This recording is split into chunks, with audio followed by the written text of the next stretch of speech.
ഈ വീഡിയോയുടെ കണ്ടന്റ് എന്ന് പറയുന്നത് കഴിഞ്ഞ അർദ്ധരാത്രി മുതൽ അമേരിക്ക ഏർപ്പെടുത്തിയ 25% ടാരിഫ്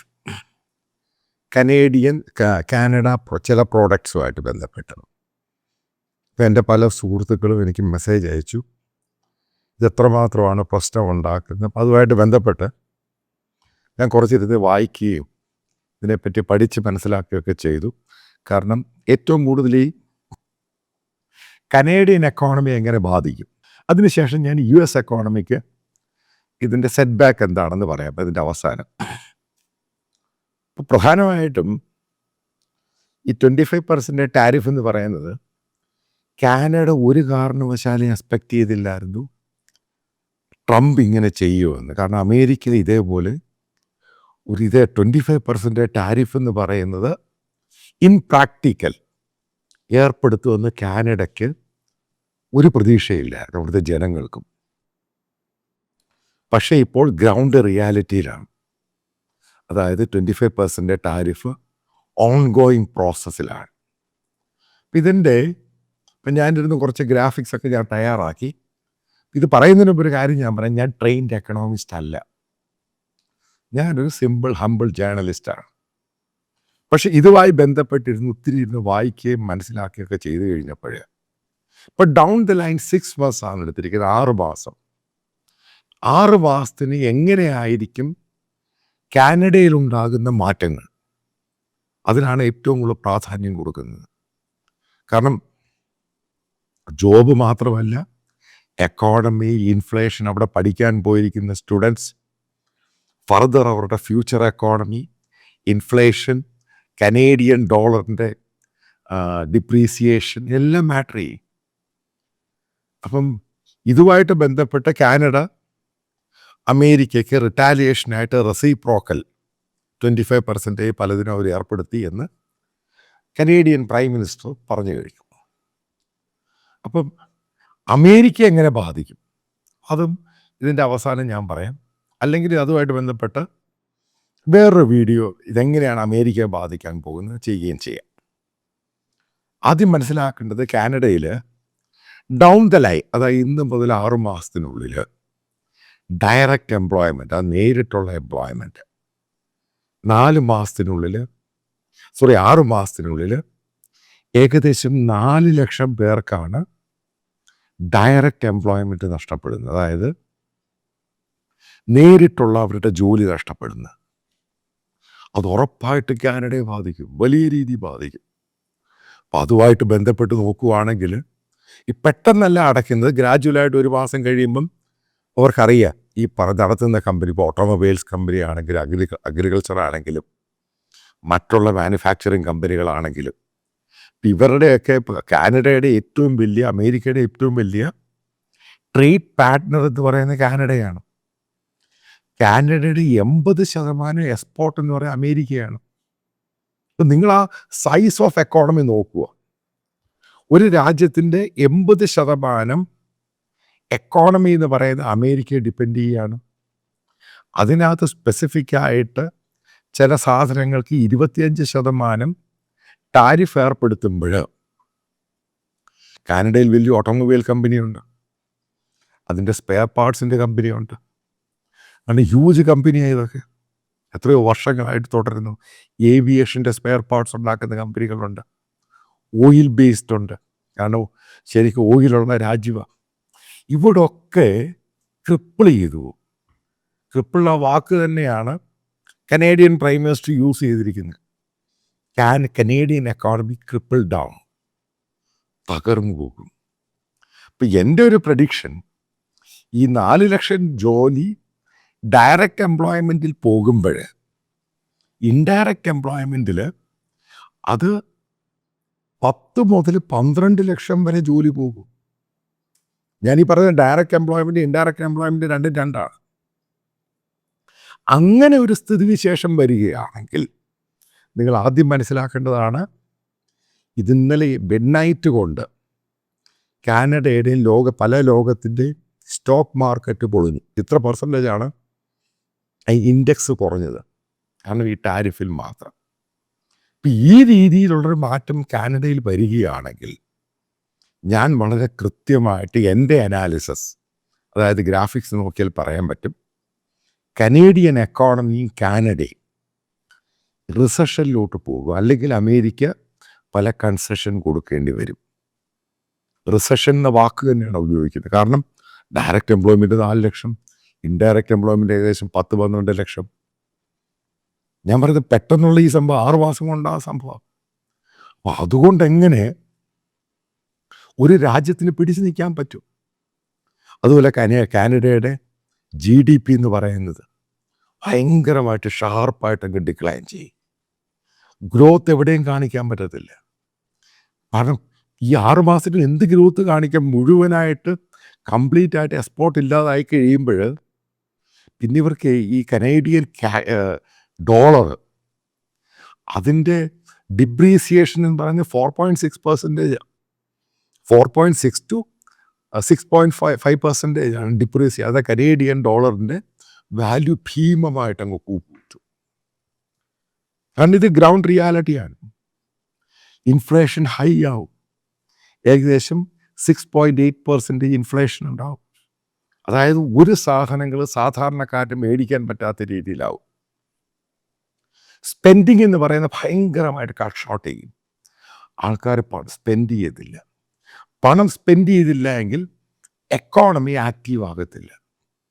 ഇത് പലതിനും ഡിപ്പെൻഡ് ചെയ്ത് പോകുന്നത്. അതായത് എല്ലാ സെക്ടറിനെയും കയറി ബാധിക്കും. അപ്പോൾ ഏറ്റവും കൂടുതൽ ഓയിൽ സെക്ടറിനെ ബാധിക്കും. കാരണം ഓയിലിന് അവർ ഈ പറയുന്ന പോലെ ഓയിലിൻ്റെ കാലം ഇവർ ഈ പറയുന്ന ധാരാളത്വം കാണിക്കുമ്പോൾ പെട്ടെന്ന് ആരാ കാനഡയുടെ ഓയിൽ കയറി വാങ്ങുന്നത്? ഇതിനാരാണ് സബ്സ്റ്റിറ്റ്യൂട്ട് ചെയ്യുന്നത്? ഇതൊക്കെയാണ് ഓരോ പോയിന്റ് ബൈ പോയിന്റ് ആയിട്ട് നമ്മൾ ചിന്തിക്കുമ്പോൾ മനസ്സിലാക്കേണ്ടത്. ഇനി അടുത്ത് എഡ്യൂക്കേഷൻ്റെ കാര്യം പറയാം. അതായത് ഇവിടുന്ന് അവിടെ പഠിക്കാൻ പോയവർ, ഇനി അവിടെ പഠിക്കുന്നവർ, ഇവിടുന്ന് അവിടെ പഠിക്കാൻ പോയവർക്ക് ഈ ട്രെയിനിങ്ങും പരിപാടിയും 1 വർഷം കഴിഞ്ഞ് പുറത്ത് പോയി ജോലി ചെയ്യുക. ആ ജോലി പൂർണ്ണമായിട്ടും ഇല്ലാതെ. കാരണം മറ്റവിടെ ഉള്ളവർക്ക് ജോലിയില്ല. അപ്പം അവരെന്ത് ജോലി ചെയ്യും? അപ്പം ഇവർക്ക് ജോലി ഇല്ലാതാവും.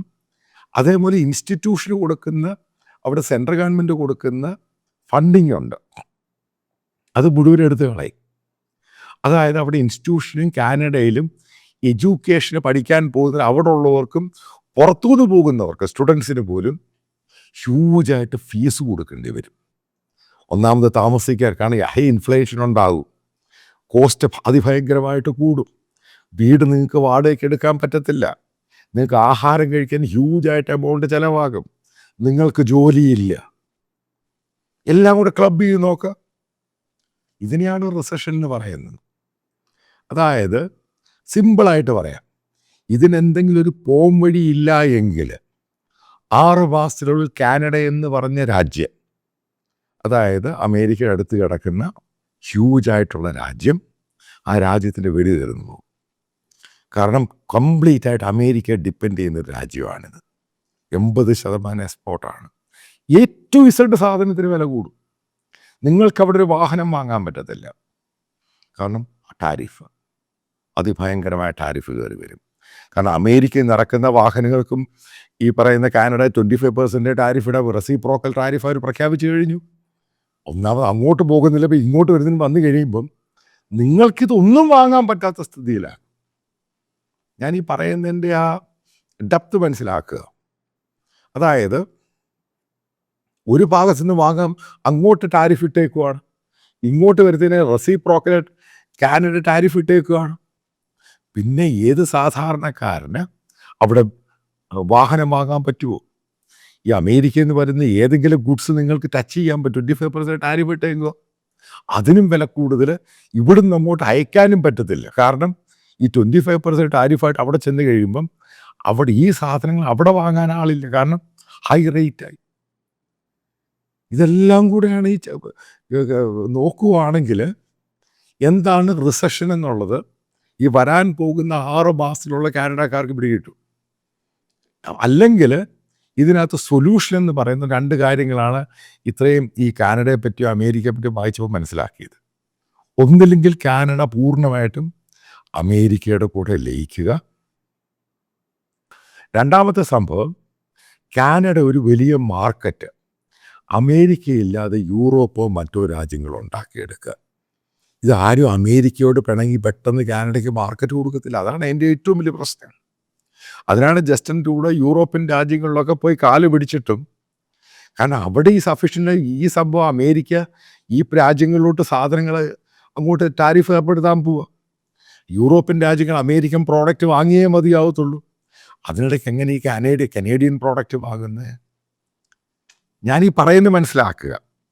അതായത് ഈ സ്വർഗത്തിൻ്റെ കടലിൽ നടുക്കി നിൽക്കുന്ന ആ രീതിയിലായിപ്പോയി കാനഡ. അവരൊന്നും എക്സ്പെക്റ്റ് ചെയ്തില്ല, ആൻറ്റിസിപ്പേറ്റ് ചെയ്തില്ല. അപ്പം തലേ വന്ന് വീഴും. ഈ പെട്ടെന്ന് യൂറോപ്പൊന്ന് മാർക്കറ്റ് ഓപ്പൺ ചെയ്ത് കൊടുക്കത്തില്ലേ? അതായത് വല്ലാത്തൊരു ഡീപ്പ് ക്രൈസിസിലോട്ട് പോവുകയാണ്.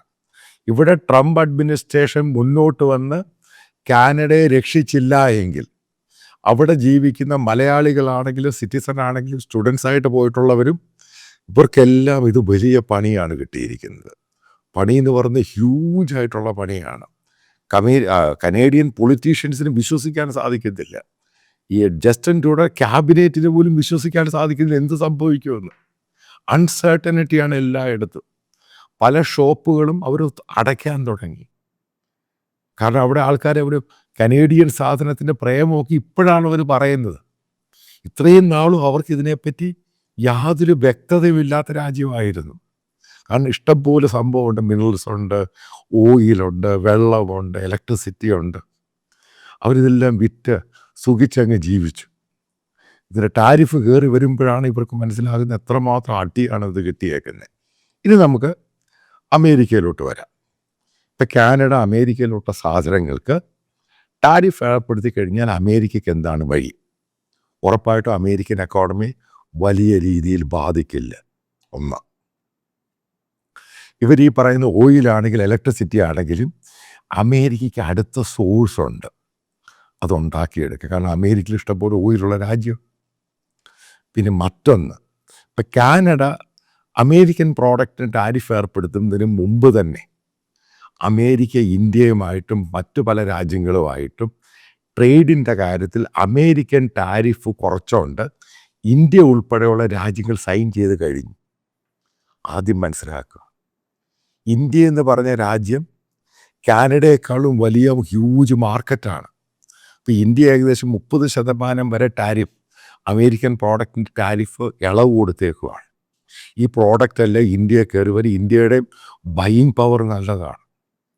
അതാദ്യം, കാരണം ഇന്ത്യയുടെ ജനസംഖ്യയുണ്ട്, ഇവിടെ സിറ്റികളുണ്ട്. ഈ അമേരിക്കൻ പ്രോഡക്റ്റ് ഇന്ത്യയിൽ ഒഴുകും. അതായത് കാനഡ ഉദ്ദേശിക്കുന്ന പോലും ഇതിനെ നിങ്ങൾ കാണുന്നൊരു രീതിയിലല്ല.